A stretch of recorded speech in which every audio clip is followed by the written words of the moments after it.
Hey, you're listening to Pink Pantyhose, where comedy meets feminism. I'm your host, Naya Brooks, and thank you all for listening to my podcast. You can do so much with your ears.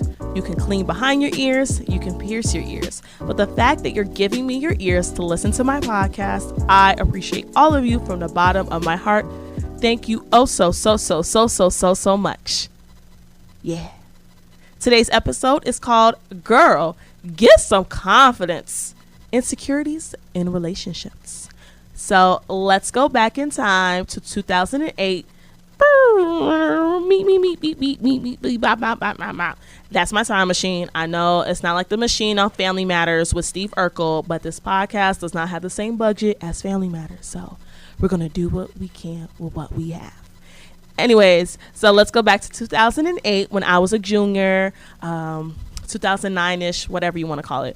I was talking to this guy named C. C and I knew each other because he lived up the street from me. And we had the same bus and bus stop. But we didn't start talking until later when I was in high school and after he graduated. And we friended each other on Facebook. And I remember quoting something about Gucci on one of my Facebook statuses.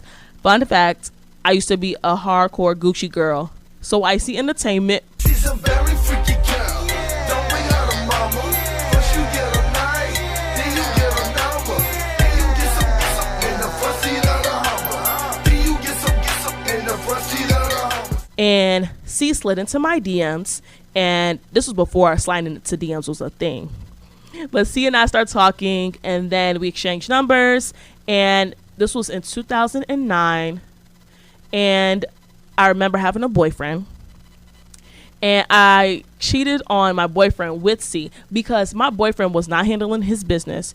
Okay, so relationship advice. What you won't do, someone else will. Take care of your significant other. And my boyfriend wasn't coming to see me, and he bragged about having homies being able to drive him around because we were in high school still. I know everyone doesn't have a car. And he was like, I never rode the Metro because I got homeboys to drive me around. This goofy, when I asked him to come see me, he was like, oh, do you get peanuts like you do on the airplane when you ride the Metro? I'm telling you, I'm glad we broke up. But anyways, so C and I had no intentions on cheating on my boyfriend with C. I left a band event. Shout out to my band. Hey, high school, Creep Modi, Go Warriors, blue and gold. Played the flute for 7 years. Every good boy does fine. Anyways, I left a band event. I had one of my friends drop me off because I knew my parents were not going to drop me off at some boy's house. So C and I, we were kicking it, we were kissing, and he was fingering me because your girl got the waterfall. She got that wet.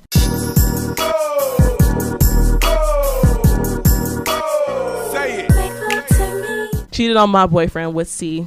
And C, I love him because he was a true friends with benefits. Like, we could be freaky with each other and we could have good conversations with one another. We fooled around another time. I promise I was single this time. I promise y'all I was single. I used to hoe around, but not in a cheating way. You know what I'm saying? Different facet. Another podcast. I got y'all. So C and I, we fooled around in May of 2010. I remember this because I had a sew-in. My first and last sew-in. Maybe not my last. Maybe I'll get another sew-in. But I had a sew-in. It was right after prom and after my birthday. Team Tourists. Hey. And I remember we stopped talking. I thought it was because I was drunk texting C. Why I'm drunk as an 18-year-old, that's another conversation. But I was drunk texting C. And I found out later C was mad at me because I went out, well, I was supposed to go out with my best friend, and we had some mutual friends, and there was this guy named M who was good friends with my best friend's brother, and he lived around the block from me. So I went to M's house to carpool to go out with my best friend so we could all go out. It's late at night. We find out that we can't even go out because car transportation, I do not miss high school. I always having to ask people for rides, and I don't miss the suburbs either. Love the city. Public transportation. TTA, hold your girl down. Hey. Anyways, but it was late at night and it was raining. And even though it was around the block, I was like, I am not walking home from this boy house. So I hit up C and I was like, yo, can you pick me up from M's house? And C did it. The problem was C was salty about me asking him, me having the audacity to ask him to pick me up from another guy's house, and when we were talking. But I promise you, M and I was feeling him back in the day, but I was not trying to do anything with M, not at all. And C knew M because M had a reputation at our high school for talking to everybody. Like, that boy was thirsty. But trust and believe, I was not looking at M. Like, my eyes were on C. I wanted him to be my boyfriend, but we stopped talking. When I went to college, I didn't see C until 2011. We ended up exchanging numbers with each other. I talked to him, life update. After we stopped talking in 2010, he got this woman pregnant, had a daughter, and I resented his daughter because she was a reminder of how C's and I relationship didn't work out. And because I went to DePaul, go Blue Demons, yeah, and C worked downtown, sometimes I would see him and go visit him at work. It was cool at first, but C would always reminisce about our past. Like, oh my gosh, it was so much fun. I remember when I did this and that and blah, blah, blah. And C and I love him. I have so much love for the guy. That's my friend. That's my homie. And 2008, 2009, that'll be a special place in my heart and my life journey forever and ever. I don't want to take anything back. No regrets whatsoever. But that was the past. And when I went to college, I was feeling myself. I'm definitely about evolution, growing, and sometimes outgrowing people. Like, sometimes people don't serve you anymore. Like, there's a season, you're growing, and if people are not growing in your direction, sometimes you gotta let them go. And the relationship wasn't doing anything for me. Like, us having a friendship and talking about the same old thing, the high school days. I left high school in high school. High school wasn't the best experience for me at times, so I left it. Like, I was going on my college stuff. And C and I talked on and off for 8 years for two reasons. One, because I cut him off, blocked his number, and I told him, I'm getting frustrated with you. I'm tired of you hitting on me, asking me to be your girlfriend. You broke my heart. It's in the past. I got over you. Ain't nothing gonna happen. You got a kid, and I don't date men with kids, because I'm the only one that should be calling the man daddy. And he gained weight, and I wasn't interested in him. But the other reason why we were inconsistent with our communication for the past 8 years is because he had so much life going on. Phone was on and off, switched jobs, moved around the country, got some more kids, more baby mamas, some drama. A whole lot of life had happened to see. But in 2015, I remember mailing him something. It was a reflection activity I was doing when I was doing AmeriCorps. Get back to your community. And it was talking about friendships, and I wrote that he was one of my good friends. And that's when I humbled myself and realized, even though C didn't go to college, he's still a dope person. Like, I can count on him. He can count on me. And then in 2018, we started talking again because, life happened so much to him. And we started talking. We'll text and we'll try to meet up, but our schedules were so different. I worked full time. He had kids to take care of in the morning, and he had to work late at night. It just wasn't working out. I find out that he's talking to this woman, and I have no problem with him going off living his life. The problem was this woman had the audacity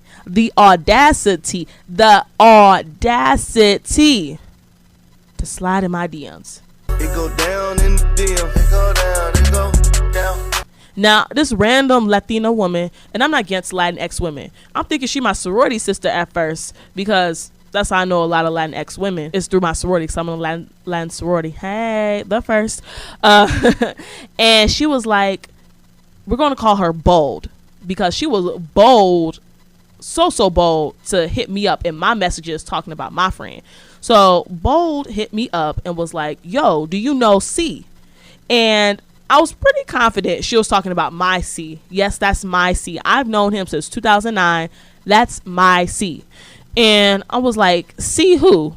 I'm not saying his name on the podcast. I was like, C who? And she sent me a message of my C. And she was like, yeah, we're together. And he told me that y'all had sex. What? I told her, I was like, C and I, yeah, we used to talk. I known him since high school. That's my homie. I love him as a friend. And I was taken aback when she told me that he told her that we had sex. First of all, C and I never had sex. We kissed, we fingered, hugged up, all that. He never penetrated me. None of that. Second of all, what man lies to a woman about having sex? If anything, it's going to be the reverse. He's going to say, oh, I didn't have sex with her. If a guy's going to lie about having sex, he will lie to his homeboys.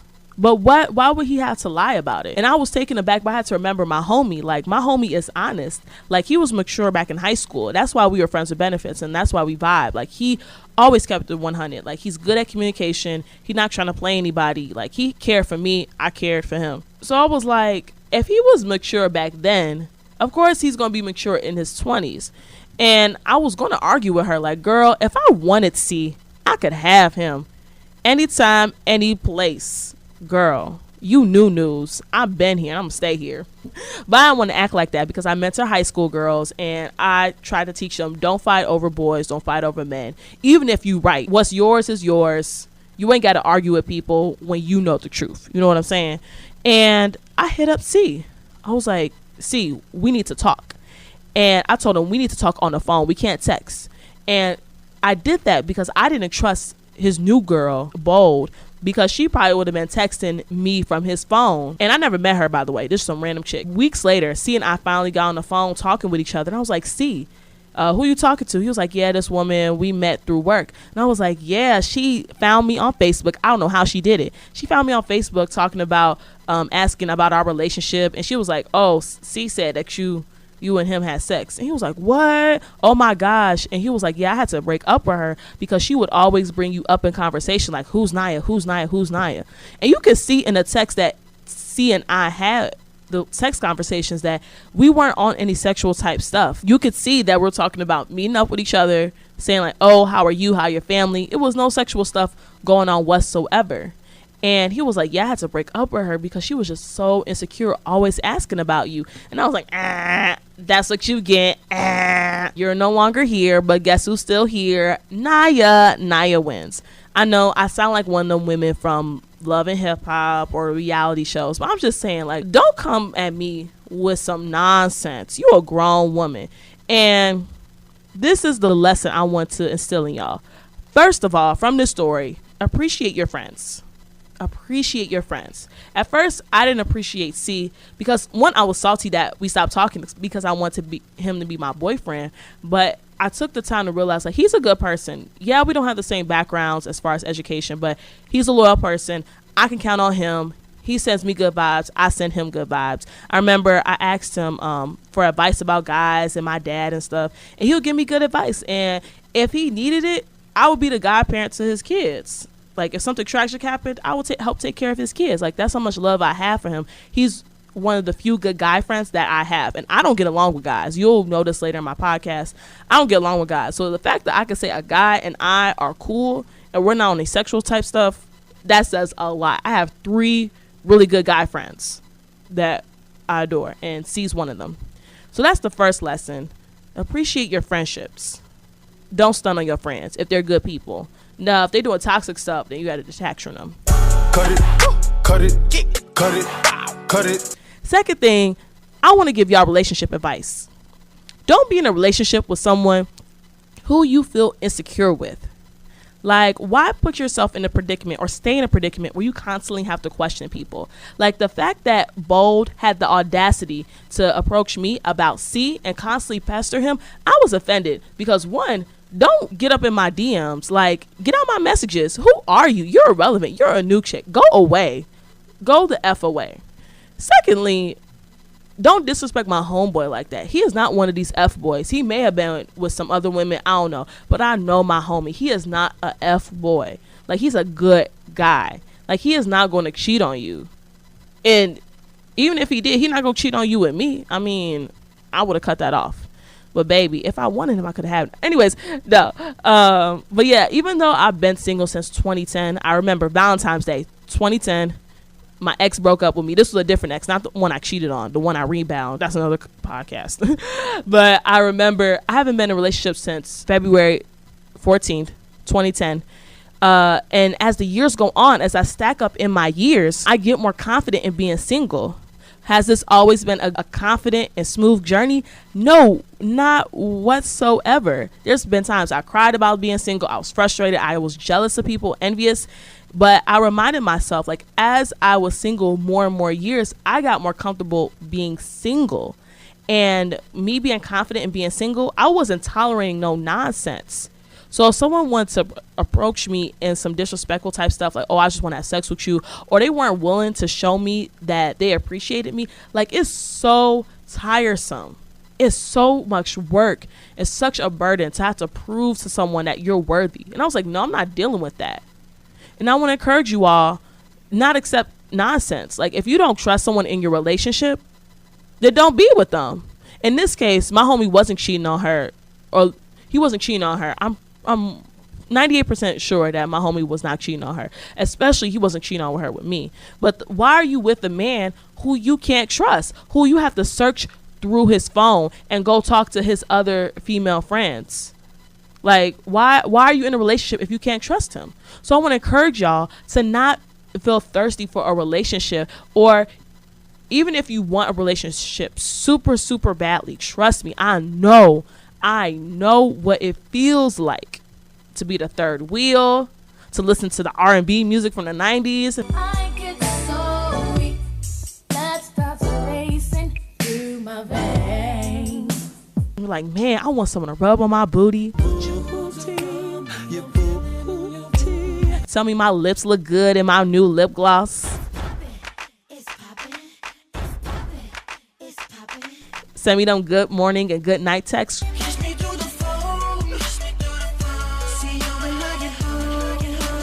Buy me some food, all that. Trust me, I get it. But don't be in a relationship just to be in it and tolerate any type of nonsense, because you look stupid, like Bo did. Like, he ended up dropping her because she was so jealous and insecure. Yeah, you can have a little bit of jealousy in a relationship, but not to the point where you doing research on people. Like, if you put as much effort into your relationship, like getting to know C and building a bond with him and getting to know his kids, as you did doing research on me, the chick who's still in his life, and you're gone off doing something else, probably still being insecure, your relationship would have been something. But I'm just bitter because she just slid in my DMs. Yo, that just blew me so badly. Like, don't come at me with that nonsense. But yeah, make sure y'all, if y'all get into a relationship, be confident in it. Don't be jealous. And if you're jealous, like, take the time to work on yourself. Take a step back from the relationship and do the work on yourself. And I'm saying that from experience. I'm currently in therapy right now. Hey, I think I'm on my 4th session, and my therapist is black and a woman. Hey, we winning.